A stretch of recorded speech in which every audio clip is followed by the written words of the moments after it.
Thank you so much. Thank you, Stephen and Kenneth. That was amazing. For those who have only joined us now, my name is Susanna Schaff, and it has been a real pleasure to be the MC of this stage this afternoon. But now, to end what has been a truly inspiring day here at Modem, we have a must-see session on the digitization of fashion journalism. Our final speakers join us from two fantastic online publications. Please welcome in conversation with Rachel Dodes, a journalist, SHOWstudio's Mimma Viglezio, and chief impressionist of the impression, Kenneth Richard.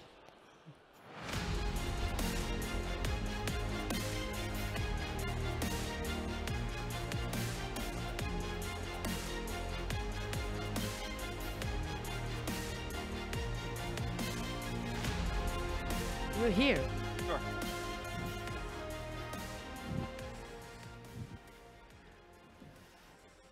Multitasking you? Yes. Hi, everyone. Hi, Kenneth and Mimma. It's so nice to be here with you today.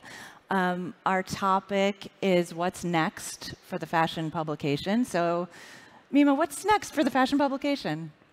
Like this.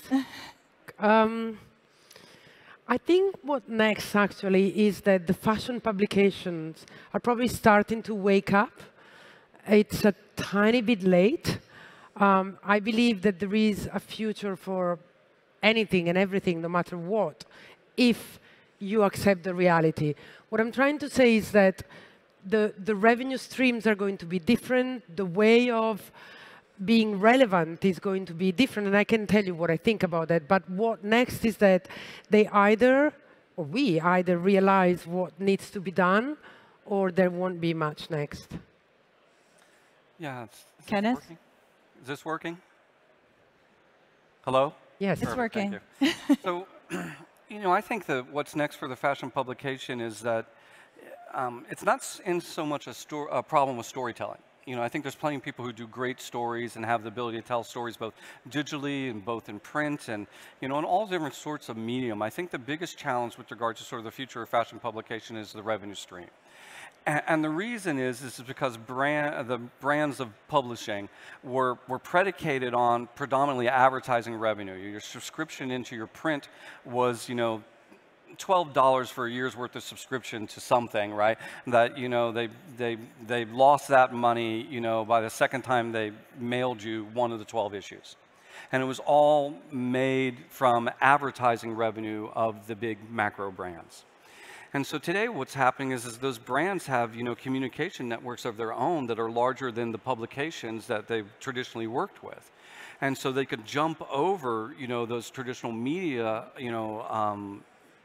gatekeepers, if you would, and talk directly to the consumer. So the question then becomes, how does that publication make money to tell the story? And I think that's the biggest challenge facing these particular, brands today. And so I don't know if that answers the question about what the future is, but the future is going to be solving that revenue model. And there's only a couple things you can kind of do.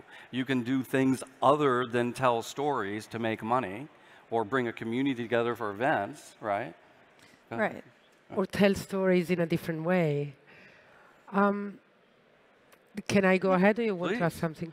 Well, I was going to sort of spin off of that and say you've both had very interesting careers in the industry, working on both sides of the fashion transaction, for the brands, and now on the content side. So what do you appreciate now that you might not have known back then? Well, first of all, the hundreds of possibilities. I mean, when I was inside the brands for 20 years, as a communication person, it was very restrictive because the language of luxury was a language, and so you cannot do this, you don't do this in luxury, and so it was quite restrictive. But then we were all shooting beautiful campaigns with very expensive talent doing it, and then they were going in very expensive magazines, and the whole thing that mattered was being in the front of the magazine, etc., etc. And then there was PR, which has completely changed, and etc., and no digital at all. And so the possibilities were restrictive. However, there was much more control of your image. And that's the reason why I think that, in a way, the top magazines are still surviving, because brands, they know that they have their glossy campaign and it's going to look good next to a peer. It's not going to be online with a sudden ad for whatever, for tampons coming up next to them. So, there is much more control. And if you think that in America, the print consumption is about 3%. I don't take the figures for perfect, but I mean, that's more or less where it is. And then, but still 16 or 20% of spending, it's in print, which means that the brands still believe somehow in that. But the magazine, more and more, especially the independent one, the small one, are finding new revenue streams by doing a different job, i.e., the owner of the magazine also organizes events, uses their network to make people come to events or whatever. They find a way to pay for their magazine, which is completely different, but in the same industry. Does it make sense? Sure. Yeah. I definitely think that's happening. I just don't agree with it. You don't believe it? What do you say? No, I don't agree with it. I mean, I don't in philosophy want to agree with it, because I do think the publication should get paid for storytelling, and they really need to invest their energy in telling a good story and try to get paid for it. However, I understand why you say what you say, that the brands have to put together other revenue streams. They have to put together events. They have to put together networking sort of things, educational programs, and then once you do that, your energies then start being divested on other sort of segments. And you may not be telling a story. And it's just wishful thinking on my behalf that they actually could just get paid through a subscription-based model and start dealing with the consumer directly and not worry about the ad revenue, which is going to jump over them.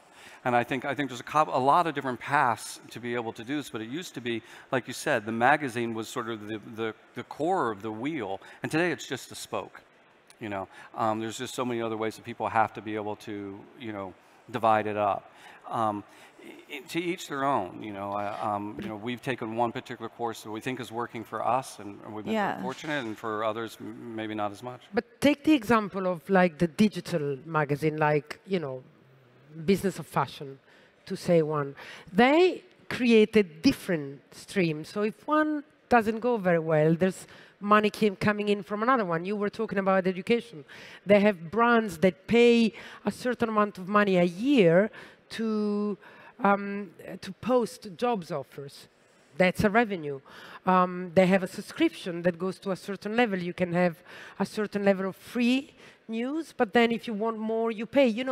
And they probably have advertising. I don't know, but the digital world has created a variety of revenue streams that the print world, maybe they do, but I don't know, you know better than me because you do that, hasn't. I mean, they've held on to their past probably for too long, and that has put many people in trouble. Yeah, I don't disagree, And again, the Business of Fashion is a publisher who earns money from their reader. They fit the criteria that I have about sort of that storytelling, and then they've augmented it again. They've basically taken the newspaper help wanted section and found money from not the advertising budget, but from the human resource budget. Yeah. So they found another sort of lane to be able to go in, and then, like you said, the reader, as you said. They do video, they do education, and they do a conference event, and they've built all the legs, but at their core, basically, they still have a relationship with a customer, not a relationship with the brand, for their revenue stream. They never relied on the relationship with the brand as a revenue stream. They went into print and didn't even have ads for X amount of issues. And then later on, I'm sorry, Emron, I'm talking about your particular business. You can do it so much better and justice. I mean, this service with regards to this, it's brilliant, really, the model. But it's still a model that's based off of a relationship with a consumer.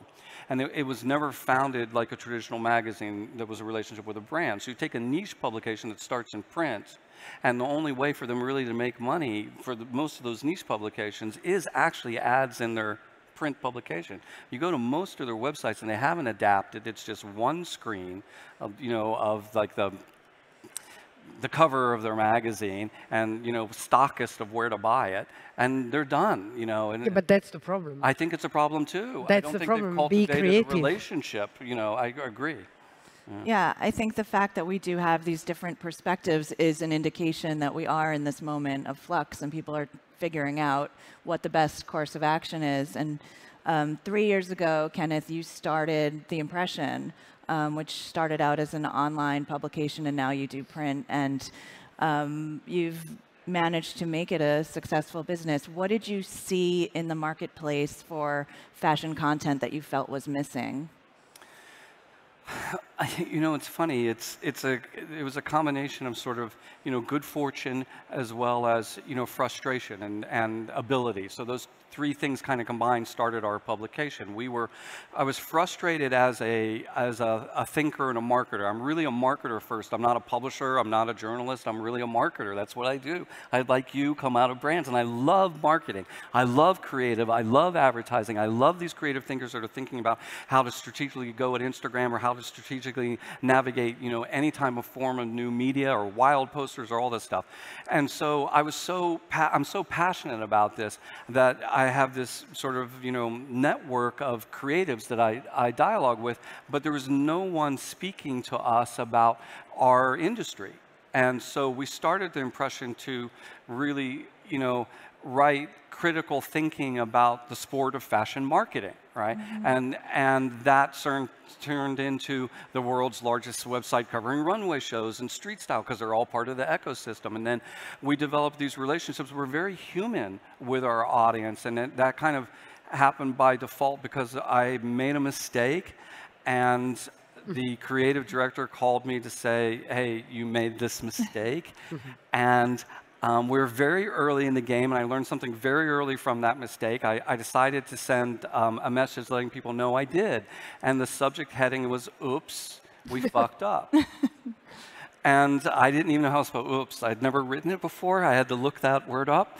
And suddenly we had this very ongoing human relationship with this very interesting audience of key CEOs, CMOs, you know, decision makers who drive fashion marketing. And so we were able to segue that relationship into a subscription-based model. And print, we reverse engineered into print. We didn't plan to be in print. The CFDA called us and said, hey, would you do some journals? And we ended up that way. So we reverse engineered into print, and then I learned a lot about print, you know, which was something I didn't plan to do.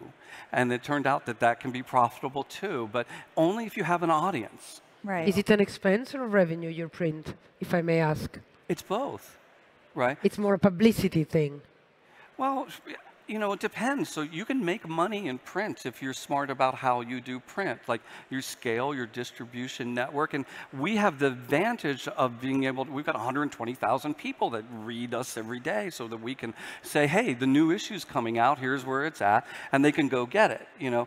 And it's just, we wouldn't have been able to do that had we just started with print and not had a network. Like I came here to the Lisbon stores, and we had to ship them extra copies because they had already sold out from being a month on newsstand. It's not that we're that big or that fast. It's just that we have a few cool, real people who actually walk through the store and bought it. Yeah. You know, so that's Yeah, well, we've been talking about this a bit, but you know, the business model for traditional fashion publications has been hit really hard as, you know, brands are shifting to digital and creating their own content. But I was hoping you guys could tell me an example of some creativity that has emerged from that to generate revenue in new ways. I now work with Nick Knight at SHOWstudio, and I can't deny that Nick has had moments where he was wondering how to make it sustainable, because I don't know if people know, but he never wanted advertising because he wants to be the only real free talker about fashion. So we analyze shows and brands, and we have panels and discussion, and we're completely free. We can say things that mostly the others cannot because we don't have any fashion sponsor or advertiser. And so he was one of the first, because SHOWstudio was born in 2000, which is a long time ago. And you know, for many, many years, he has financed it with his own work as a top photographer. And you know, as much as people say, oh yeah, he was making a lot of money because he's a top photographer, but he has a family, he has, you know, it's been a token of love, but a very expensive one. And then after a while, he said, we need to try and, you know, we work hard. It's now 15 people there full time. Some top people, you know, like a film editor who's amazing, and you don't want to lose her. You want to keep her happy, etc., etc. And so now we sell content. I mean, that's what we do for the website. We can easily do it for other brands. It's not that easy. Not everybody has yet understood that it's better, even if it's an Instagram clip, to have it made by someone who knows how to use lights, someone who knows how to edit it. You know, you can completely change it, but that's what you do. And I was thinking when you were talking about the fact that, you know, at the beginning of digital era, people were saying, oh, it's the death of brick and mortar. Well, it's not. Guess what? You know, they found their own way of being together. And so brick and mortar has become more a place to meet and look around. And, you know, it's like a little, the piazza where people go and have a chat and look at product of different kinds, you know, the stores that sell many kinds of products. And so, and then you go home and you buy online. But so there must be a way to live. And when you say we now do print, and I think about other digital publication that they've now created a yearly print, it's because of the quality of the photograph. It's because of the fact that people put it on their coffee table. It still has a relevance, the object in itself, if it's good, if it's made well. It's another way to tell stories, you know, print. I mean, I just look at it as just a completely different medium. We tell different stories in print, and we don't let our print live online, you know. So we often get people like, well, can't I read this or see this online? And we're like, no, you gotta go buy the book. That's it. That's why we made the book, you know. But to answer your question about, you know, what I see sort of, you know, innovative, you know, competitive set publishers do, and my set is really narrow. So I have. Or something you did. What's that? Or something your publication did. That our company did? Yeah. Oh, goodness. An example. Some creative collaboration. For innovation. It's funny. It's funny how print became innovation, and it was so odd that print became innovation because when we started digital, we had no plans to do print, and I found it funny that we were making money out of print within being in business for a year and a half in a digital business. I'd never planned to do print, and I found print to be innovative. And in a time I was like, how did this happen? That print is innovative, and we're making actual sincere revenue immediately off of a print publication. The innovation was us opening ourselves up at that particular point in time to, when I first got the call from the CFDA, I was like, I'm not so sure I want to do it. I actually said no, day one, and I'm like, I'm not so sure I want to do this. And then, you know, I put a call into, you know, some people, and they said, are you stupid? Like, please, you know, go do this. And it worked out, and advertisers came on board. So I don't know if we've been truly innovative, you know.